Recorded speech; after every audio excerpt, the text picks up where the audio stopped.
A ver, pensemos en esto. Una institución que por 1000 años fue básicamente el centro del universo para todo un continente. Y de repente, ese universo se viene abajo. Bueno, de eso vamos a hablar hoy. Es la historia de cómo la Iglesia Católica tuvo que enfrentarse a la era moderna.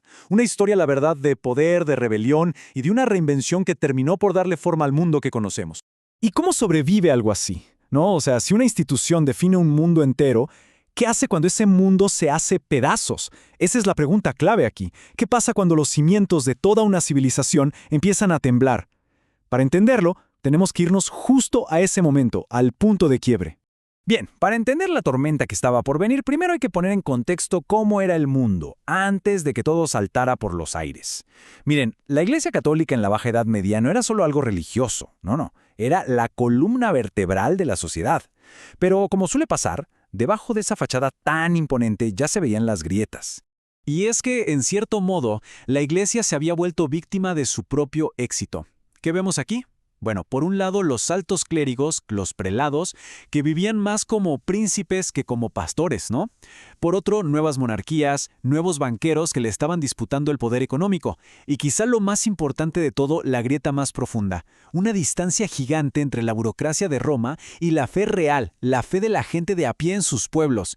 La estructura simplemente ya no estaba hecha para el mundo que estaban haciendo. Y claro, en medio de este mundo tan tenso, tan cambiante, ¡boom!, estalla el primer gran desafío, la Reforma Protestante. Pero ojo, esto no fue solo una pelea de teólogos. Para nada. Fue una auténtica revolución y una que venía con una tecnología que iba a cambiar las reglas del juego para siempre. A ver, en el fondo, la Reforma traía una idea que era explosiva. Básicamente, decía que la autoridad central de Roma no era el único camino para llegar a la fe. Proponía una conexión directa, personal, a través de las escrituras. Era un golpe directo al sistema. Pero esta vez, la idea no se iba a quedar encerrada en los monasterios. Estaba a punto de hacerse viral, como diríamos hoy. ¿Y por qué? ¿Cuál fue el catalizador? La imprenta. Pensemos en esto. Por primera vez en la historia, las ideas no estaban encadenadas a manuscritos carísimos que tardaban meses en copiarse.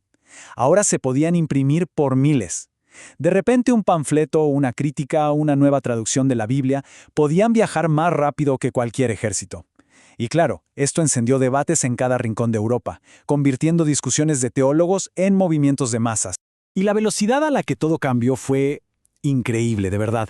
En cuestión de décadas, el mapa religioso de Europa se dibujó de nuevo. Fíjense, en 1522, Wittenberg se convierte en el epicentro de un nuevo tipo de cristianismo. Unos años después, Ginebra, bajo el mando de Calvino, se transforma en una especie de ciudad-iglesia, un modelo de disciplina. Y ya para 1559, su nueva academia era básicamente una fábrica de ideas, exportando la revolución por todo el continente. Claro, frente a una amenaza de este calibre, una amenaza existencial, la Iglesia Católica no se iba a quedar de brazos cruzados. Su respuesta fue compleja. Se movió en dos frentes al mismo tiempo. Por un lado, una reforma interna para arreglar sus propios problemas, y por otro, una represión externa para aplastar a los que no estaban de acuerdo. La Iglesia básicamente se enfrentó a una elección. O cambiaba o moría. Y curiosamente, eligió hacer un poco de las dos cosas.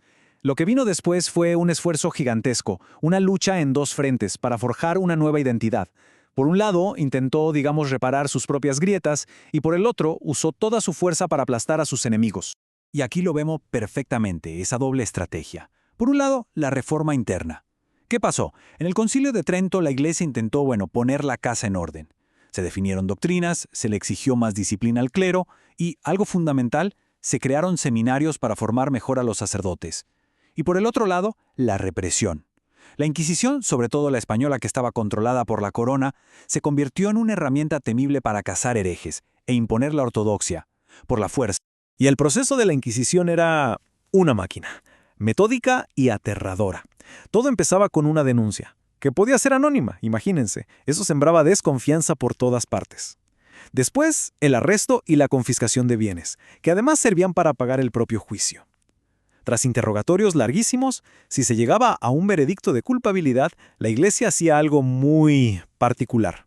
Se lavaba las manos, entregaba al condenado al brazo secular, o sea, a la autoridad civil, para que aplicara el castigo físico, manteniendo así una fachada de separación.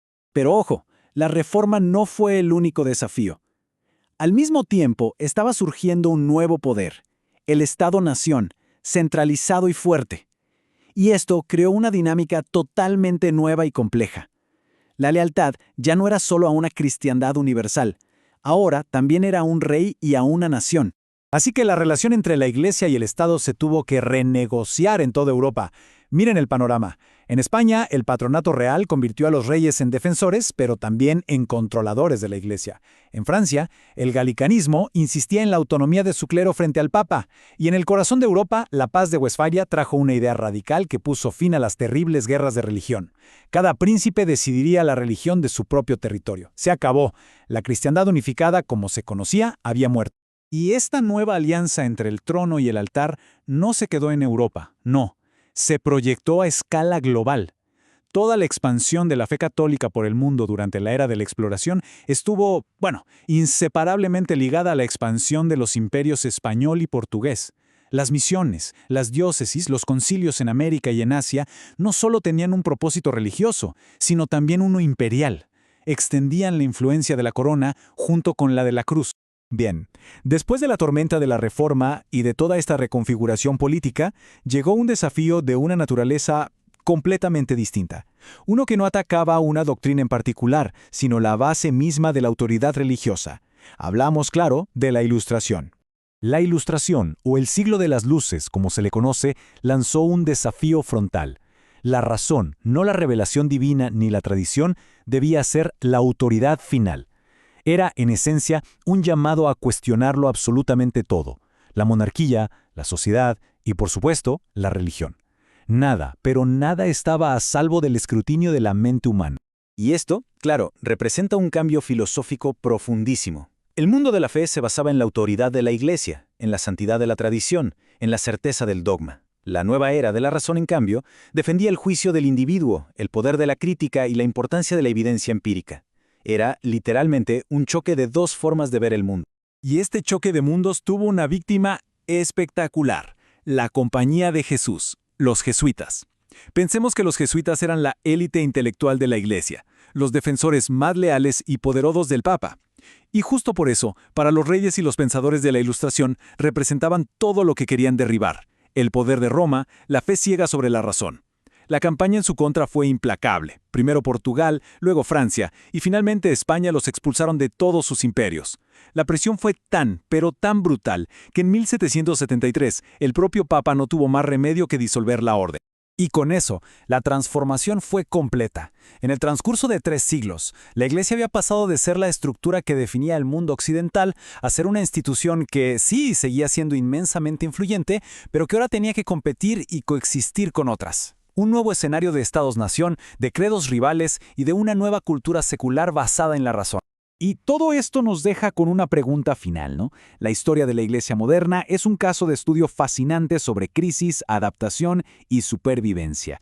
Nos obliga a pensar en cómo las grandes instituciones, esas que tienen siglos de tradición a sus espaldas, se enfrentan a las fuerzas del cambio sin perder su identidad. Es una pregunta que, la verdad, sigue siendo tan relevante hoy como lo fue hace 500 años.